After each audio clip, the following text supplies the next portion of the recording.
1 Kings chapter 8, verse 33. When thy people Israel shall be overthrown before the enemy, because they have sinned against thee, and turn again to thee, and confess thy name, and pray and make supplication unto thee in this house, then hear thou in heaven, and be merciful unto the sin of thy people Israel, and bring them again unto the land which thou gavest unto their fathers. When heaven shall be shut up, and there shall be no rain because they have sinned against thee, and shall pray in this place, and confess thy name, and turn from their sin, when thou dost afflict them, then hear thou in heaven, and pardon the sin of thy servants, and thy people Israel, when thou hast taught them the good way wherein they may walk, and give rain upon the land that thou hast given thy people to inherit. When there shall be a famine in the land, when there shall be pestilence, when there shall be a blasting, mildew, grasshopper, or caterpillar, when their enemies shall besiege them in the cities of their land, or any plague, or any sickness, then what prayer and supplication soever shall be made of any man, or of all thy people Israel, when everyone shall know the plague in his own heart, and stretch forth his hands in his house, hear thou then in heaven, in thy dwelling place, and be merciful, and do and give every man according to all his ways, as thou knowest his heart, for thou only knowest the hearts of all the children of men, that they may fear thee as long as they live in the land which thou gavest unto our fathers. Moreover, as touching the stranger that is not of thy people Israel, who shall come out of a far country for thy name's sake, when they shall hear of thy great name, and of thy mighty hand, and of thy stretched out arm, and shall come and pray in this house, hear thou in heaven thy dwelling place, and do according to all that the stranger calleth for unto thee, that all the people of the earth may know thy name, and fear thee, as do thy people Israel, and that they may know that thy name is called upon in this house which I have built. When thy people shall go out to battle against their enemy, by the way that thou shalt send them, and shall pray unto the Lord toward the way of the city which thou hast chosen, and toward the house that I have built for thy name, hear thou then in heaven their prayer and their supplication, and judge their cause. If they sin against thee, for there is no man that sinneth not, and thou be angry with them, and deliver them unto the enemies, so that they carry them away prisoners unto the land of the enemies, either far or near. Yet if they turn again unto their heart in the land, to the which they be carried away captives, and return and pray unto thee in the land of them that carried them away captives, saying, We have sinned, we have transgressed, and done wickedly. If they then turn again unto thee with all their heart, and with all their soul in the land of their enemies, which led them away captives, and pray unto thee toward the way of their land, which thou gavest unto their fathers, and toward the city which thou hast chosen, and the house which I have built for thy name, then hear thou their prayer and their supplication in heaven thy dwelling place, and judge their cause, and be merciful unto thy people that have sinned against thee, and unto all their iniquities wherein they have transgressed against thee, and cause that they which led them away captives may have pity and compassion on them. For they be thy people and thine inheritance, which thou broughtest out of Egypt from the midst of the iron furnace. Let thine eyes be open unto the prayer of thy servant, and unto the prayer of thy people Israel, to hearken unto them in all that they call for unto thee. For thou didst separate them to thee among all the people of the earth for an inheritance, as thou saidst by the hand of Moses thy servant, when thou broughtest our fathers out of Egypt, O Lord God. And when Solomon had made an end of praying all this prayer and supplication unto the Lord, he rose from before the altar of the Lord, from kneeling on his knees, and stretching of his hands to heaven, and stood and blessed all the congregation of Israel with a loud voice, saying, Blessed be the Lord that hath given rest unto his people Israel, according to all that he promised. There hath not failed one word of all his good promise which he has promised by the hand of Moses his servant. The Lord our God be with us, as he was with our fathers, that he forsake us not, neither leave us, that he may bow our hearts unto him, that we may walk in all his ways, and keep his commandments, and his statutes, and his laws, which he commanded our fathers. And these words which I have prayed before the Lord be near unto the Lord our God day and night, that he defend the cause of his servant, and that the cause of his people Israel, always as the matter requireth, that all the people of the earth may know that the Lord is God, and none other. Let your heart therefore be perfect with the Lord our God, to walk in his statutes, and to keep his commandments as this day. Then the king and all Israel with him offered sacrifice before the Lord.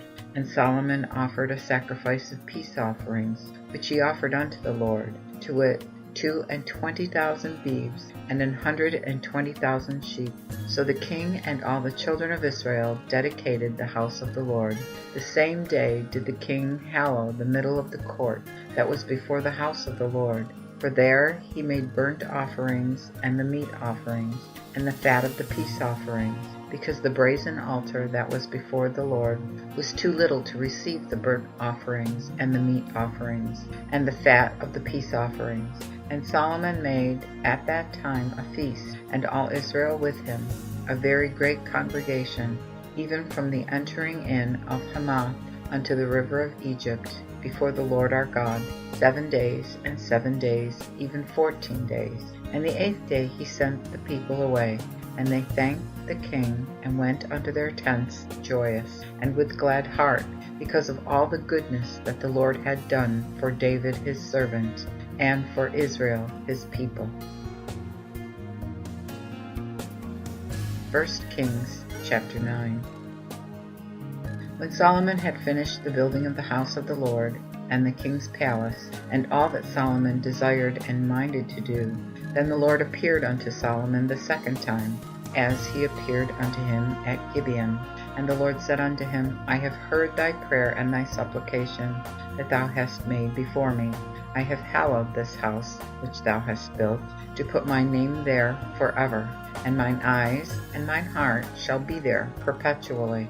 And if thou wilt walk before me, as David thy father walked, in pureness of heart and in righteousness, to do according to all that I have commanded thee, and keep my statutes and my judgments, then will I establish the throne of thy kingdom upon Israel forever, as I promised to David thy father, saying, Thou shalt not want a man upon the throne of Israel.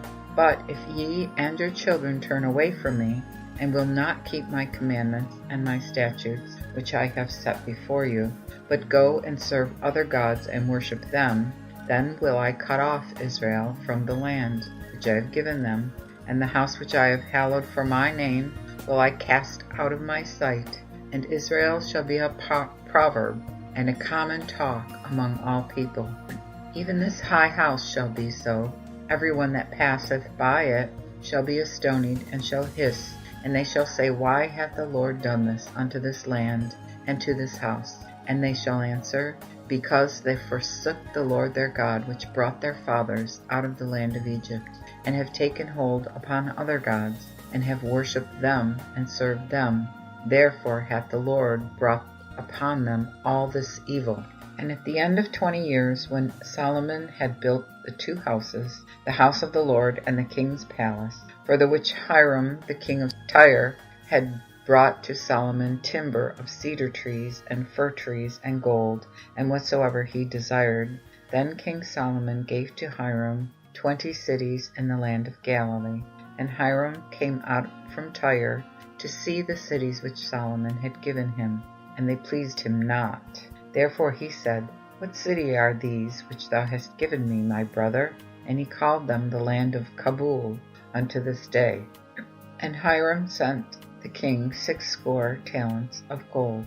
And this is the cause of thy tribute, why Solomon had raised tribute, to wit, to build the house of the Lord, and his own house, and Millo, and the wall of Jerusalem, and Hazor, and Megiddo, and Gezer. Pharaoh king of Egypt had come up and taken Gezer, and burnt it with fire, and slew the Canaanites that dwelt in the city, and gave it for a present unto his daughter Solomon's wife.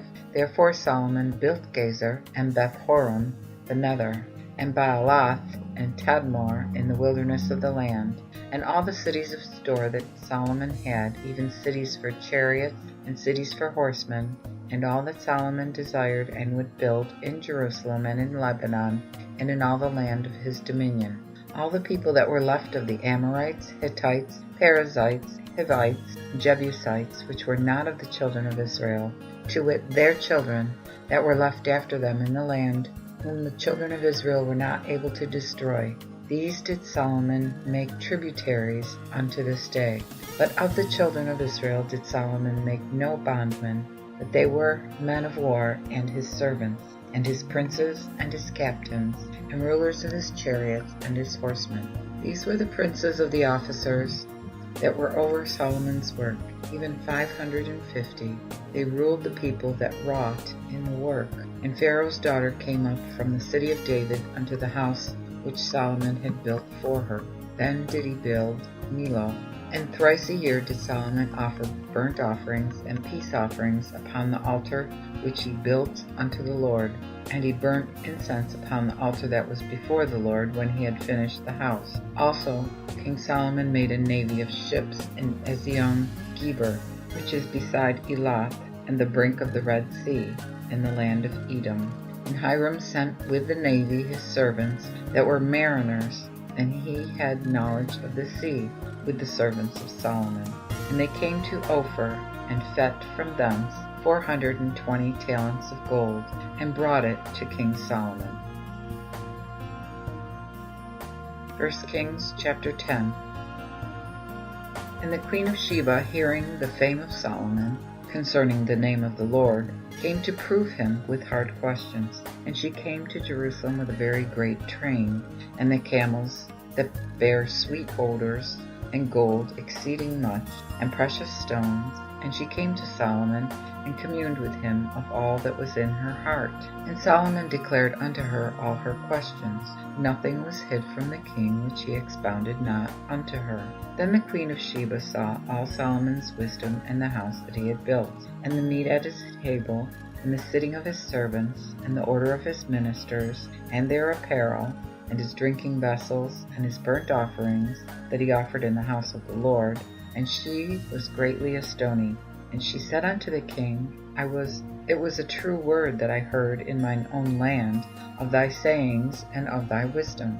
Howbeit I believed not this report till I came, and had seen it with mine own eyes. But lo, the one half was not told me. For thou hast more wisdom and prosperity than I have heard by report. Happy are thy men, happy are these thy servants, which stand before thee, and hear thy wisdom.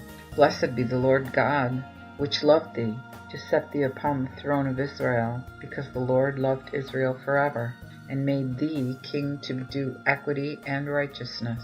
And she gave the king 60 talents of gold, and of sweet odors exceeding much, and precious stones. There came no more such abundance of sweet odors as the queen of Sheba gave to Solomon. The navy also of Hiram, that carried gold from Ophir, brought likewise great plenty of algumim trees from Ophir, and precious stones. And the king made the algum trees pillars for the house of the Lord, and the king's palace, and made harps and psalteries for singers. There came no more such algum trees, nor were any more seen unto this day. And King Solomon gave unto the queen of Sheba whatsoever she would ask, besides that which Solomon gave her of his kingly liberality. So she returned and went to her own country, both she and her servants. Also the weight of gold that came to Solomon in 1 year was 666 talents of gold, besides that he had of merchantmen, and of merchandise, of them that sold spices, and of all the kings of Arabia, and of all the princes of the country. And King Solomon made 200 targets of beaten gold. 600 shekels of gold went to a target, and 300 shields of beaten gold. 3 pounds of gold went to 1 shield, and the king put them in the house of the wood of Lebanon. Then the king made a great throne of ivory, and covered it with the best gold. And the throne had 6 steps, and the top of the throne was round behind. And there were stays on either side on the place of the throne, and 2 lions standing by the stays. And there stood 12 lions on the 6 steps on either side. There was not the like made in any kingdom. And all King Solomon's drinking vessels were of gold, and all the vessels of the house of the wood of Lebanon were of pure gold. None were of silver, for it was nothing esteemed in the days of Solomon. For the king had on the sea the navy of Tarshish with the navy of Hiram. Once in 3 years came the navy of Tarshish and brought gold and silver, ivory and apes and peacocks. So King Solomon exceeded all the kings of the earth, both in riches and in wisdom. And all the world sought to see Solomon, to hear his wisdom which God had put in his heart. And they brought every man his present, vessels of silver and vessels of gold, and raiment and armor, and sweet odors, horses and mules from year to year. Then Solomon gathered together the chariots and horsemen, and he had 1,400 chariots and 12,000 horsemen, whom he placed in the chariot cities, and with the king at Jerusalem. And the king gave silver in Jerusalem as stones, and gave cedars as the wild fig trees that grow abundantly in the plain. Also Solomon had horses brought out of Egypt, and fine linen. The king's merchants received the linen for a price. There came up and went out of Egypt some chariot worth 600 shekels of silver, that is 1 horse, 150. And thus they brought horses to all the kings of the Hittites, and to the kings of Aram by their means.